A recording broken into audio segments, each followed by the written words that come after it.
I'd like to begin with one of the comments from the crew, the regular crew, about the format of this show. To Christian, one of the stalwarts, he says, "I love your format and you reading the article and saying the commentary. The only criticism I might have is that you sometimes say bad words like the F word, but other than that, I don't have any criticisms."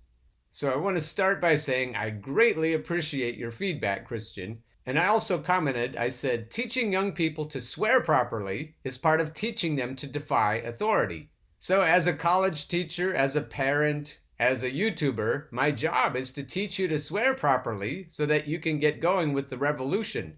The only reason older people try to keep younger people from swearing is to control them. When it comes right down to it, that's what's behind words like politeness, civility, and professionalism.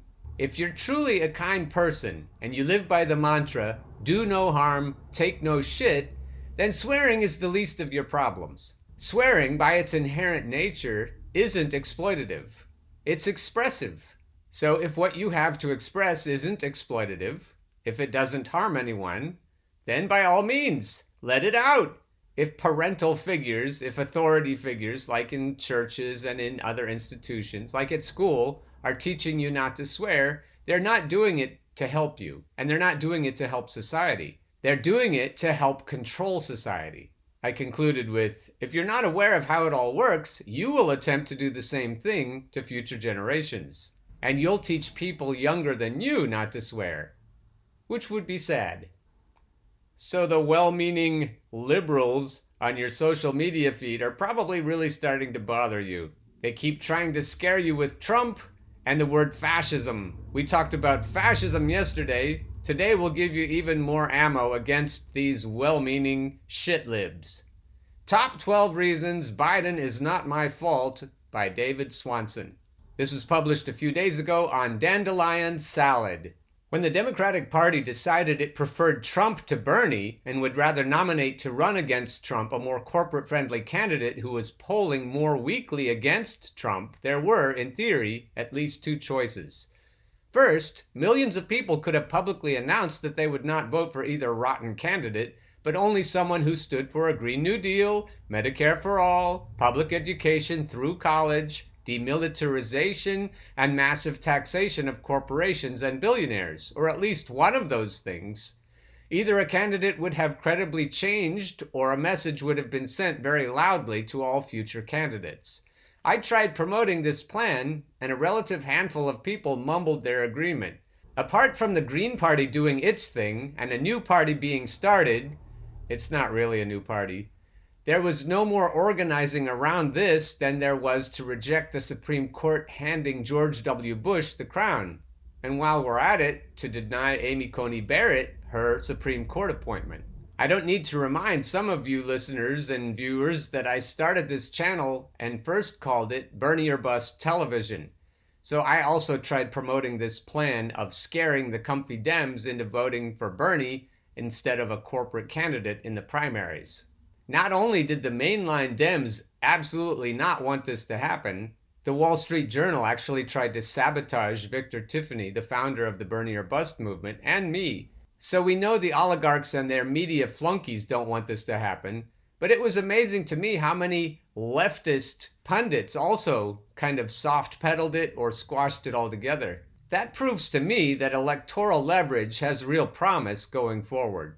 Now, this second option that David mentions is just purely bullshit, but we'll still read his article so you know where he's coming from.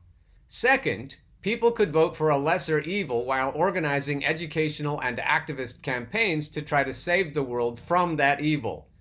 That just sounds stupid. There's a credible, though uncertain and muddy case that the lesser evil is Joe Biden. There's also a credible and certain and not muddy case that the lesser evil is not Joe Biden.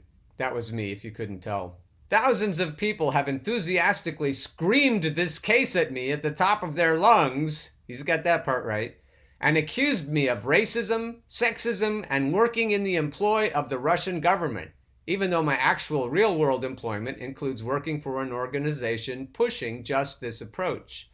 I've pushed just this approach because it's my second choice, and my first choice above has gone nowhere. So even though the rest of your article is quite good, I have to tell you, David, you're still a sellout if you push this approach. Then David says, I've also maintained honesty about the rottenness of both candidates, which has angered and confused many supporters of both who believe that part of supporting a candidate is lying about him. And that applies to Bernie supporters too. Now, when/if Biden loses or has the election stolen, I would like to point out just a few of the reasons that it's not my fault, or Russia's fault, or Ralph Nader's fault, or the Green Party's fault. Number one, there is no evidence that Russia has had any influence over the 2020 or 2016 US election. But please do send me hundreds of angry, evidence-free denunciations of the supposed lunacy of saying so. I would much rather you blame me than Russia because I don't have any nuclear weapons. Number two, the Green Party got a teeny tiny bit of the vote and probably gained Biden as many votes in Maine and places that have ranked choice voting as it cost him elsewhere, and is the most likely party to challenge any of Trump's election-related crimes. Number three, I supported Bernie. Number four, I didn't advise campaigning on a promise to keep fracking. I didn't even pretend that campaign was a mistake driven by ignorance of polling rather than subservience to funders. Number five, I didn't declare the parti c'est moi and run screaming from every popular position. Number six, I live in a non-swing state, which, as we've said, dear viewers and listeners, many times, shouldn't matter. Number seven, the notion that I decided the election through my failure to push scheme number two above aggressively enough is exposed by my utter inability to advance scheme number one. Now this is me talking. I've been advancing scheme number one since 2015 and I haven't stopped. So David, if you want to stop being a sellout, you should switch back to number one right now. Number eight, I didn't create the Electoral College. I'm trying to abolish it.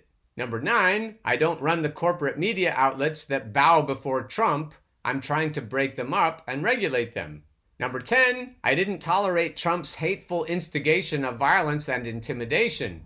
I've been trying to get him impeached, removed, and prosecuted for it since before his first inauguration. But a certain political party preferred a bunch of dangerous lies about Russia and a Ukraine story that made their own guy look bad. Yeah, the beloved Democratic Party would never have allowed Trump to be actually impeached because it would have implicated them. And it would have made their own guy look even worse. Number 11, I didn't lie about voting by mail, strip names off rolls, create long lines, or utilize unverifiable machines and scanners. That was your elected officials. Number 12, I didn't kneel down and let Trump put a George W. Bush election thief on the Supreme Court. I proposed impeaching Trump for a legitimate offense from the long list of indisputable public outrages and forcing the Senate to deal with it. Now, if you want to spend the next couple of weeks telling everyone for the 10 millionth time to vote for Biden, knock yourself out. I've had a job doing that for months, but let me offer 3 pieces of unsolicited and unwanted advice. Number 1, bring back honesty as soon as possible.